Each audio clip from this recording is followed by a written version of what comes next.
In Gaza, over 42,409 peoples killed by Israel, including 16,765 children, so over 10,000 civilian is missing. Israel army rape Muslims, women day and night, and this happens every day.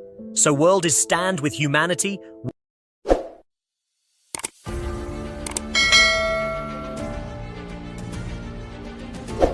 The increasing tensions in the Middle East and Iran's attack on Israel, many are seeing this issue as moving towards a full-fledged war, while a very large section also believes that if this war starts, then the matter will not take long to reach World War III. But is this really going to happen? On October 1st, Iran carried out another direct attack on Israel this year, shocking the entire world. The first attack was carried out in April 2024, in which drones and cruise missiles were used, but this time the attack was carried out only with ballistic missiles. This attack was so calculated that not a single missile fell in a populated area. Iran has only targeted military bases and airfields, in a way conveying its message to Israel.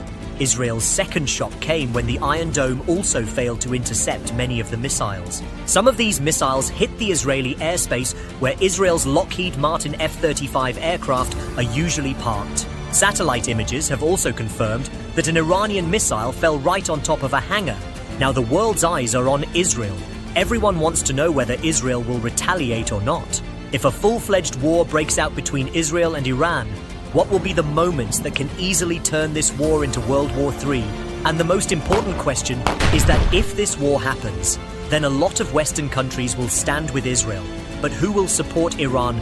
Once again, welcome to 7 Stories videos, where the Middle East is once again on the verge of a deep and damaging war, where two powers have already faced each other. This is considered the most dangerous moment for the entire region so far, as the two powers who have been fighting indirectly for the past 45 years have now come face to face. Israeli Prime Minister Benjamin Netanyahu has responded that Iran will have to pay the price.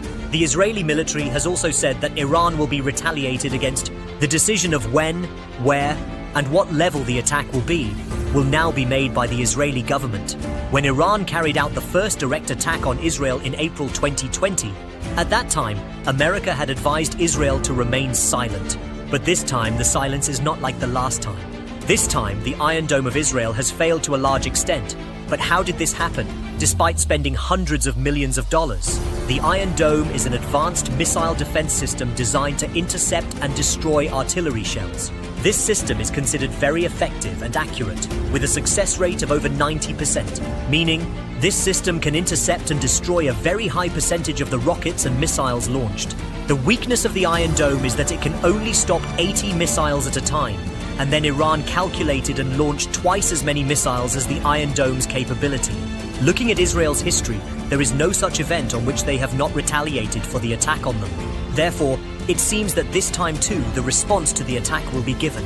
Even in response to the April attacks, Israel had carried out a missile attack on this Iranian airbase, but it was so small compared to Iran's response of 170 drones and 30 cruise missiles that it did not get much media attention.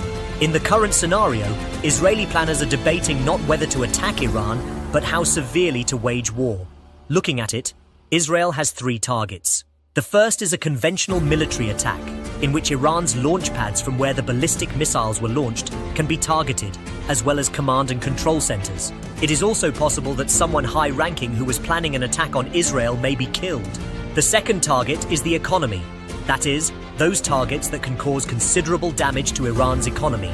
These targets may include Iran's oil fields, petrochemicals or power plants, or even shipping ports. But experts believe that this is not a very good target for Israel because it will harm Iran's civilian population. And finally, the third and most dangerous target is Iran's nuclear program. This is the program because of which America has imposed sanctions on Iran for many years. Officially, Iran does not yet have nuclear technology, but it is working on it rapidly. Naturally, the quantity of a special isotope from uranium, from which nuclear bombs are made, is only 0.7%. This isotope is called U-235. 7% is not enough to make a nuclear bomb. For this, the quantity of U-235 needs to be at least 20%. The process of increasing this quantity is called uranium enrichment. America, Israel and many countries believe that Iran is enriching uranium in its secret nuclear facilities and is quite close to achieving its goal, after which it will succeed in making a nuclear bomb. They believe that if Iran gets a nuclear bomb, then it will force the world to make decisions according to its will.